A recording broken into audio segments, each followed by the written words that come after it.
Hi everyone, it's Diane with Batik, and today is Fabric Friday, and we have two completely different projects for you today.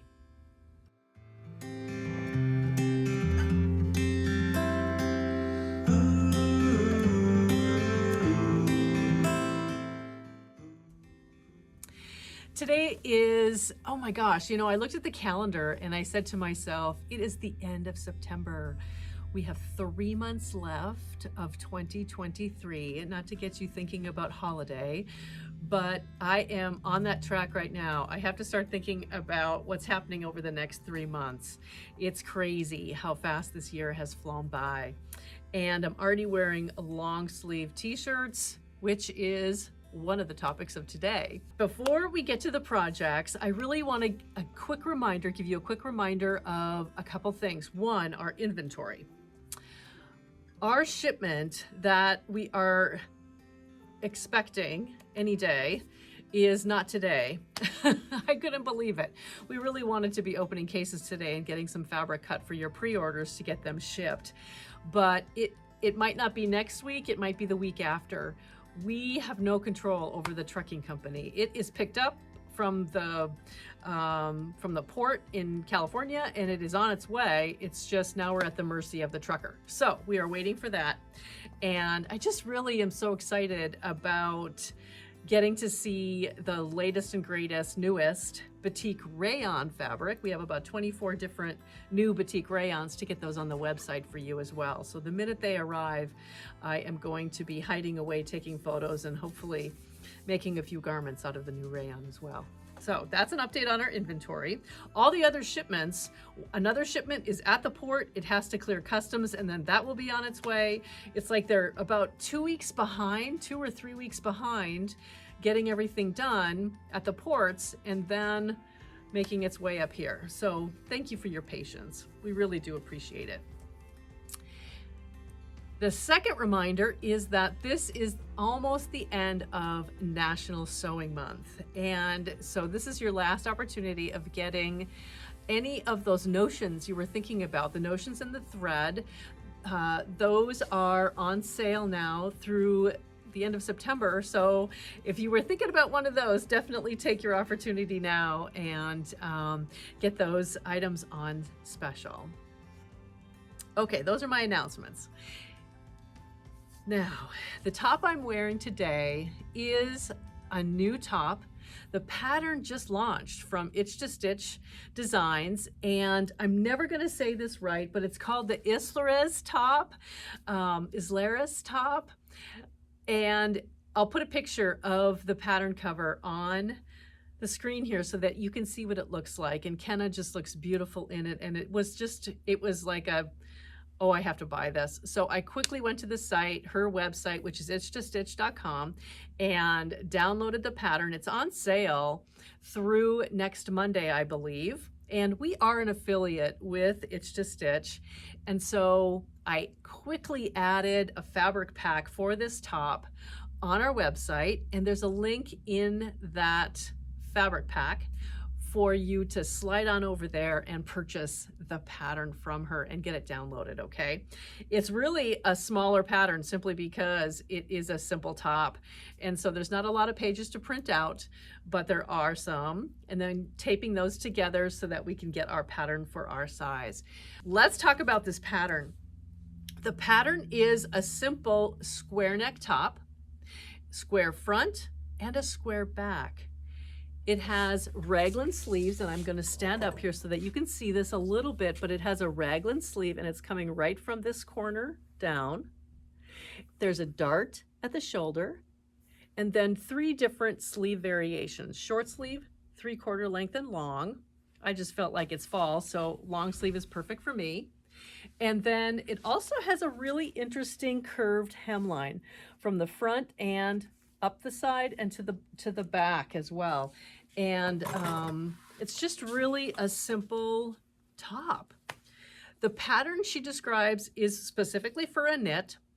And in her description, she's recommending a 50% stretch in both horizontal and vertical stretch with good recovery. And Our knit, just to give you a little bit of a differentiation of that, is 20% stretch, and it is simply a two-way stretch. But knowing me by now, you would know that I have to test everything and I have to see if it's something that will work for our fabric, and it does, and I am so excited about it. So I just had to make one up, and I have made several of Kenna's patterns, so I'm really familiar with how the sizing works for me. And as with most knits, the ease, if you think about the body measurements versus your finished garment measurements, the ease is typically 0 or very minimal, because the knit, of course, as a stretch, is going to stretch around you. And so you have to plan your, I guess, your touch points and what you feel is a good fit for you based off the pattern measurements for your body measurements and the finished garment measurements. So I, as usual, jump right over to the finished garment measurements, and I select the one that fits me best. And with all of the knit designs from Kenna, mine is a 10, grading to a 16 at the hip. And that was just the perfect size. That's what I started with for my pattern, and it worked out beautifully. The top itself, besides the fabric, you also need interfacing, and she recommends a tricot knit interfacing, which is what I used in my garment as well. And then I used fusible stay tape to keep the straight portions as well as the sleeve portions without having to stitch to do stay stitching. That really helped from any kind of stretching whatsoever when you assemble your pattern pieces. Now I want to show you the pattern pieces themselves. They are, of course, you need your two facings, you need your front and the back, which are on the fold. You also need your front and back pattern pieces. Now I'm just going to show you, this one here happens to be the back, and the front and the back are very similar. They're just different heights, of course. And this is the straight for the square in the back, the square neck back. So it doesn't curve, it is a square going across the back. And then there is a slight shape to it. And you can, this is for me, this is the tissue that I traced for my size. And then of course you can lengthen or shorten at the appropriate places. And so there you can also see the curve at the hemline as well. The seam allowance on this pattern is 3/8 of an inch, and then the hem recommendations are 3/4 of an inch. Here's the pattern piece for the sleeve. And as you can see, I have my long sleeve of this, but if you want to make a short sleeve or 3/4 length, just mark your tissue appropriately. And also just know that the grain line here, make sure that you mark that, as well as your stretch line as well. And so here is the dart at the top of the sleeve. And that just really, I have to tell you a little bit about the dart. You know, part of me really wanted to do a detailed demo of how to assemble this top and put this top together. But I did not, because it is pretty simple as well. And there are a few instructional videos out there on YouTube that you can definitely take advantage of. But let me know, because if you want me to do one, I can absolutely take some time in an afternoon and record making another one, because believe me, I'm going to make another one of these tops for sure. But the shoulder dart itself, I had to adjust mine, and that was the only thing that really, to me, needed to be individualized. Is I needed to make the dart a little bit longer, and I think it's just simply because of the shape of my shoulder. And so you may find that you may need to adjust that dart as well for you, so pay attention to that. And then with most of the itch to stitch, if not all of the itch to stitch patterns, you have the option with a knit garment of adding a dart for a full bust adjustment or not. And I did not add that dart. That was the only other thing that I didn't do. I just used the regular bust measurement for my garment itself. I did not adjust the length, and so I felt like the length was really perfect for me, and I really just absolutely love this top. Now, the size ranges for this pattern are a 0 to a 40, and then again, there's always the options of all the different cup sizes, and take advantage of lengthening or shortening. I didn't even change the length of the sleeve. It really was perfect for me. And so just, that's the only other thing that I think is just an individual thing, is the length of your sleeve and the length of your garment. The fabric requirements, let's talk a little bit about fabric. The fabric requirements in the pattern are for 54-inch wide knit and with 50% stretch. Our fabric stretches 20%. And I always challenge myself to making sure we can make this pattern out of our knit, and the answer to that is a resounding yes. So I just made sure that the finished garment just sort of sits on me and doesn't need a lot of stretch, and that is exactly how it feels, and I think it just looks great. So don't worry about the 20% stretch. I don't really think that's an issue at all. Since our fabric is 72 inches wide, you will not need as much yardage. And I say that hesitantly because most of the time I estimate the yardage I need when I'm looking at a pattern and starting at a pattern for the first time. I haven't made it before.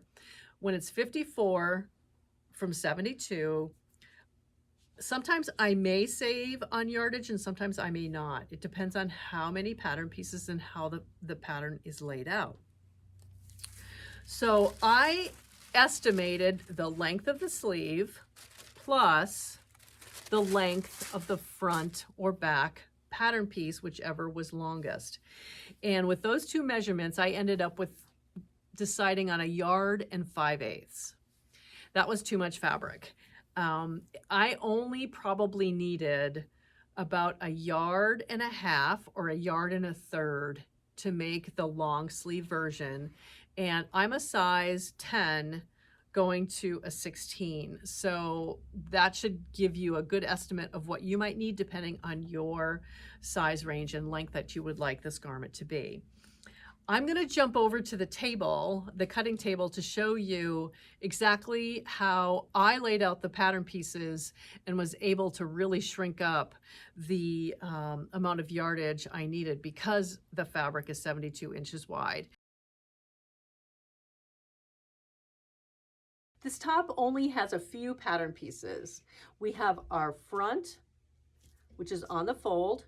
We have the back pattern piece, which again is on the fold. And then we have the sleeve. And as you can see with the sleeve, we have the dart notch up here, and each one of the markings have been identified, as well as the front and the back notches. And then we also have 2 smaller pattern pieces, which are your front and back facings, and both of these are also on the fold. So when you're cutting out your fabric, we need 2 sleeves, we need a front and a back, and then we need 1 each of our facings, as well as interfacing for each one of these facing pieces as well. Since our fabric is 72 inches wide, we have a lot of fabric to work with.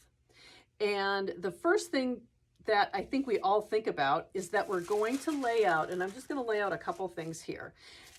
We just lay out our front on a fold, we'll lay out the back on the fold over on this side, and maybe folding both of our selvages into the center. And then we try to figure out how much is left over for our sleeve. And if there's not enough, we get enough fabric for both the length of our garment and the length of our sleeve. It's kind of a common calculation for figuring out our yardage. When it comes to this top, since the top is 23 inches long, it's really not a very long top. We can simply take with the fold of our jersey knit and the selvages over here. The easiest way to do this is to simply lay the front piece up here. We're going to turn this around and lay the back piece again along the fold. And then we have all this space over here, which is 2 layers for our sleeve. These 2 pattern pieces can then be taken out of the fabric that is right here. Now, I see a lot of extra fabric over here that really isn't going to amount to very much when we have cut these pattern pieces out. So the first thing I do to try to save a larger piece of fabric is, let me show you here. I'm going to move our pattern pieces over here, set that down, is I will take our fabric, open it up, and I'm going to just slide this over here a little bit.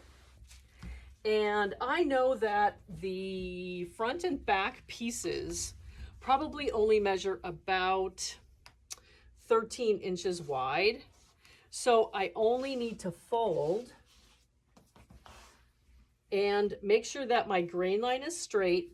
And sometimes you have to really pay attention to this too. You may have to lay out your fabric at an angle to make sure that that grain line along your fold is straight. Otherwise, you're going to have a very crooked top after you've washed it for the first time.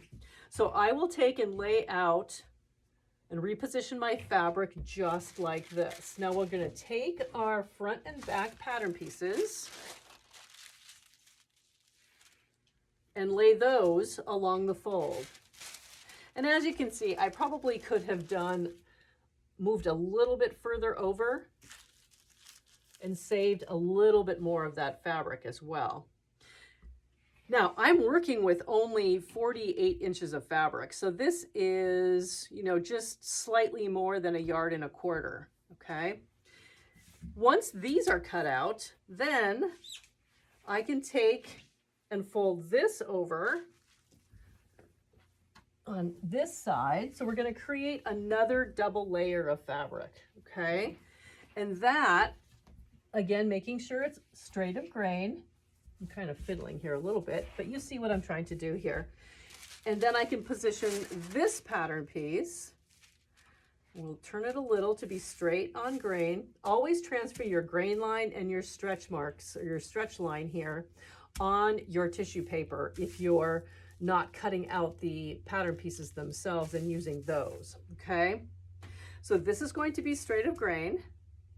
And then I have more fabric left over in a larger piece to work with if I'm going to make some kind of a patchwork top or use it in another project of some kind. But we have all of this fabric left over. And even with this fold over here, actually, leave that right there. We can then position our facings right along, let me do it this way, this fold line as well.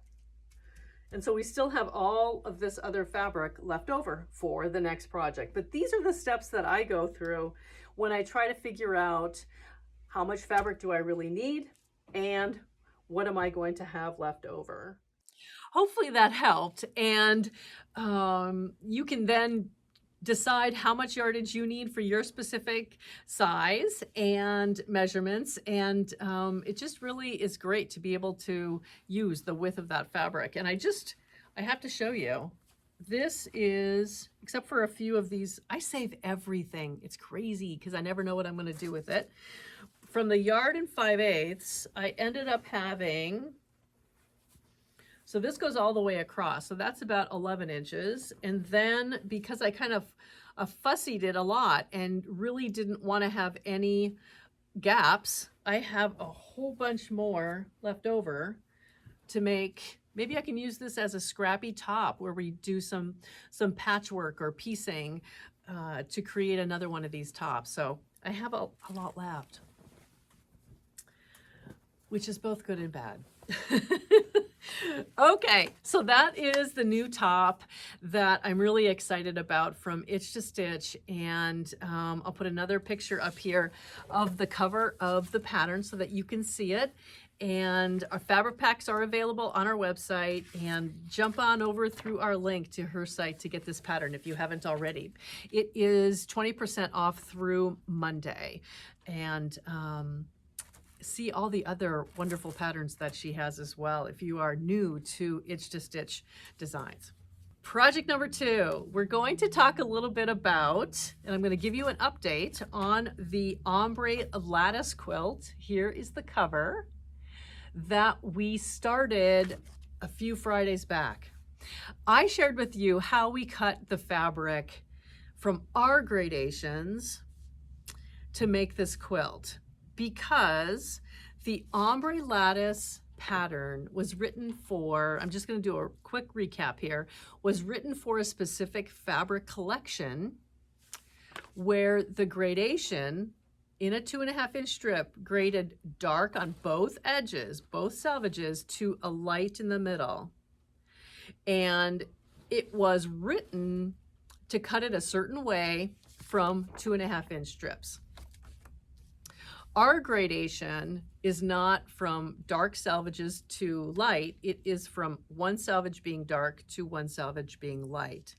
And so I created a little bit of an adjustment to be able to use a 6.5-inch strip of fabric to cut and make our quilt. And so I am going to show you real quickly what the quilt top looks like. I finally put it all together, and I'm going to need your help figuring out the backing so that we can get this quilted and bound. And I'm really excited about it. So let me show you this quilt. Here is our version of the Ombre Lattice Quilt. And don't you love how it turned out? I really had a hard time actually trying to figure out where to put each one of the colorways, but I really like how the colors work together. And I'm going to go through each one of these, well, maybe in groups, to show you the colors. And there's 20 different shades in here. And each one of the blocks is a color of our gradation. So I didn't intermix any one of the fabrics. So let's start kind of up at the top. Hopefully this won't get too wonky for you. But this is the yellow, scarlet, turquoise, black cherry. And then we jump down to mint, Danube, grape, and purple. And then we have some of the fabrics that are actually more than one color in the gradation. It transitions. You see how the mint here transitions from a light to a dark, and the Danube from a dark to a light? My goal was to get each one of the fabrics to transition dark to light. And I made one little boo-boo, and I'm going to leave it, is black cherry. It actually goes from dark to light, but that's okay.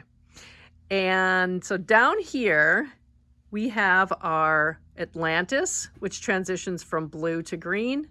This is Cantaloupe, yellow to orange. This is Tequila Sunrise, which is kind of a gold to a brilliant red. And this is Hyacinth Violet. And then down on the bottom 2 rows, now you could flip this any which way that you want, but I'm calling the bottom 2 rows, we have more of the fall shades. So right over here, we have Blue Nights, which is more of the kind of a grayish, but it is definitely more blue than it is black. This is Copen Blue, Teal, Fairway. And then down at the bottom, we have Linen, Brown, Cinnamon, which is very neat. It has a transition that's more dark back over here to the light. And then Adobe, which is also one that transitions between 2 different colors. So we have this really, really beautiful gold going out to a burnt brown is kind of how I describe that. So that is our Ombre Lattice Quilt. And so now you have to help me figure out the backing shades. Let me show you what I've selected so far.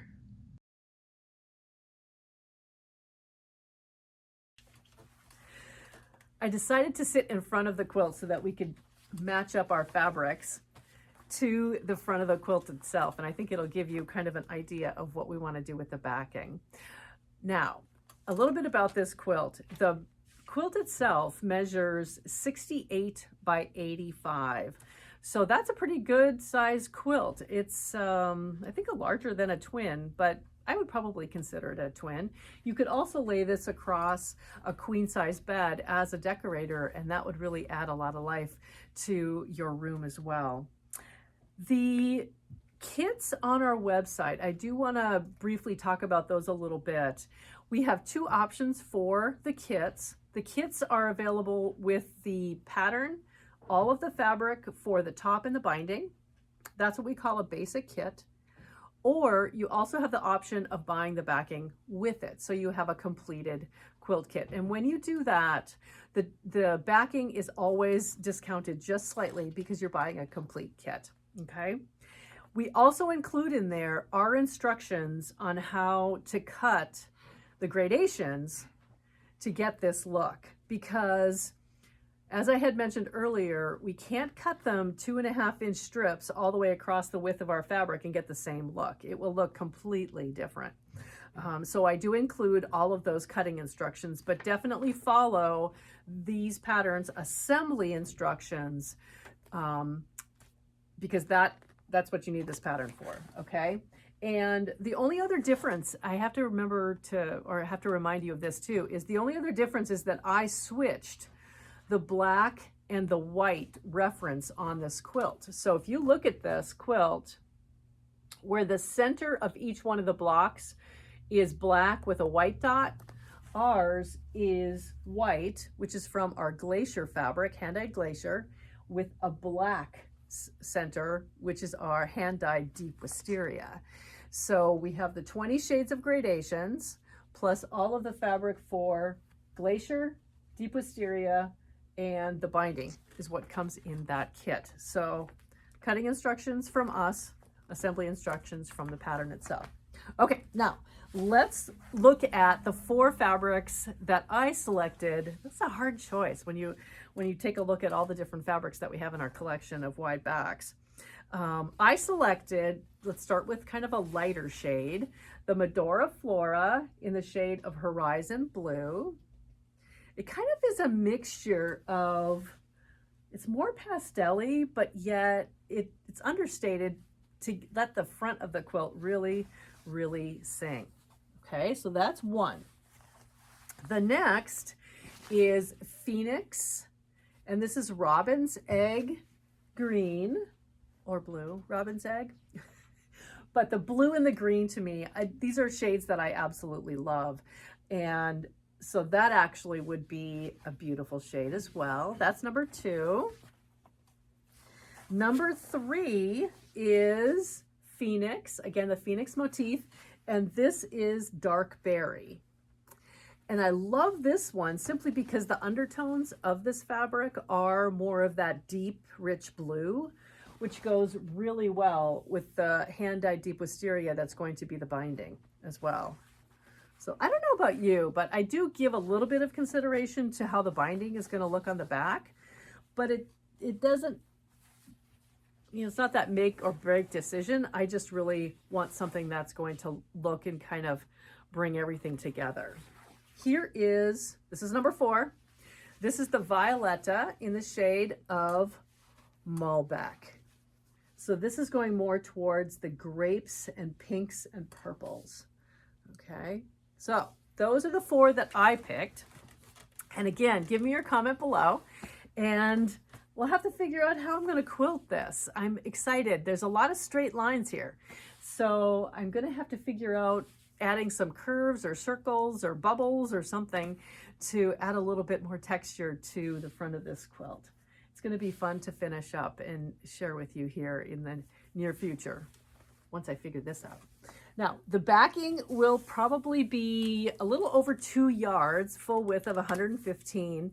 I like to have I plan for 10 inches extra, so I've got 5 inches on each side of a quilt. And with the width of this fabric being 68 is the narrowest. I can get my 86 out of the 115-inch wide if I'm laying it out that way, okay? So then my 68 plus 10 is 78. So I'm looking at about 2 1/3 yards of fabric, or 2 1/2 to make it simple, to finish the back of this quilt. Well, I hope you've enjoyed our Fabric Friday of the last week of September. Crazy. And enjoy your weekend. Whether you're inside sewing, you're outside gardening, or enjoying the fall season and of color. It's amazing how all of the trees here have turned either yellow or orange. They're really turning and all the leaves are falling. It's really going to be quite a fall this year. So we hope you enjoy your weekend and keep sewing, smiling, and sharing.